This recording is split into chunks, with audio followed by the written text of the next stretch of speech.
Okay, so updates, second part, and what are we going to expect for the market for the next, for actually November 2024, with the new president in the US, which we actually know because I've been trading with Donald Trump from the first administration, so I kind of know what to expect from him. And as I said before, the market was already discounting the winning of Donald Trump because of the dollar was way too strong. And then I said, okay, well, probably it's going to go down when he wins, and that actually what we got. The dollar was going down when he was declared as the president. I was already short in the dollar like the night before, so we'll see what we have here. Now, dollar Canadian, like I said, I'm expecting the dollar to kind of now be focusing on the Federal Reserve rate cuts. So the elections are over, it's done. With Donald Trump, we're going to have a strong dollar, but now we have to focus on of course, inflation, employment, and everything that's going to be involving the Federal Reserve decisions. And that's coming actually this afternoon. We have another rate cut of the Federal Reserve. So I'm hoping the dollar is going to be having more correction for today. And I'm going to go long on euro, long on the pound, and short on the dollar. Gold, I don't know if you trade gold, but try to make gold only for long strategies, only for buyers.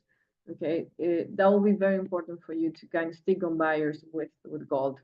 Hopefully, if the market is above the 2000, I want to say 2650, we're gonna after 27. We're gonna go after 27 with gold. So we'll see what brings us the Federal Reserve today.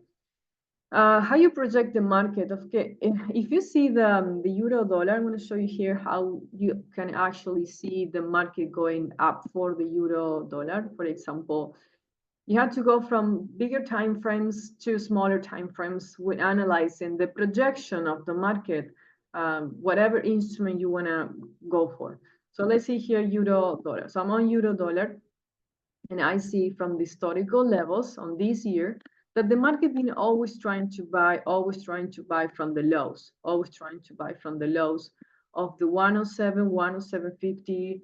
I'm gonna say 107, yeah, 107.50, 108, always trying to push higher from those lows.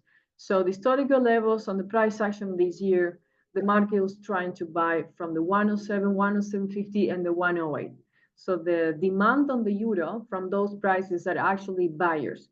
So you want to think into buy terms this year on those lows for the euro. We don't know if it's going to go after 109. We don't know if it's going to jump to buy pressure to buy levels of 1010. But for now, just buy situation will be fine. Okay. One more time, I'm not using indicators. I'm not using anything else. I'm just focusing on the activity that I see this year for the euro dollar down the 107 levels, 107, 108. The same for the pound. I'm seeing the market trying to buy from the 29, 29.10, 29.50, and going for the 130.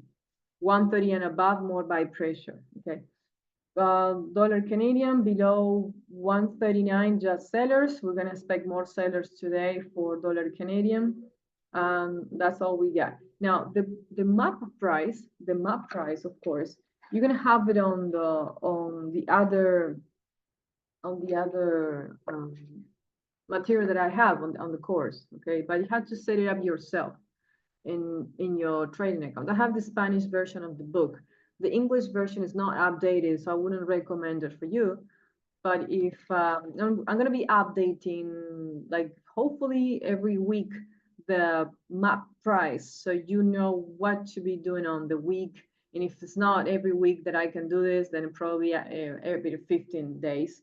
So you have enough information to be trading. Okay. Now, how about index? Well, index are fine for you to go long. I don't short index.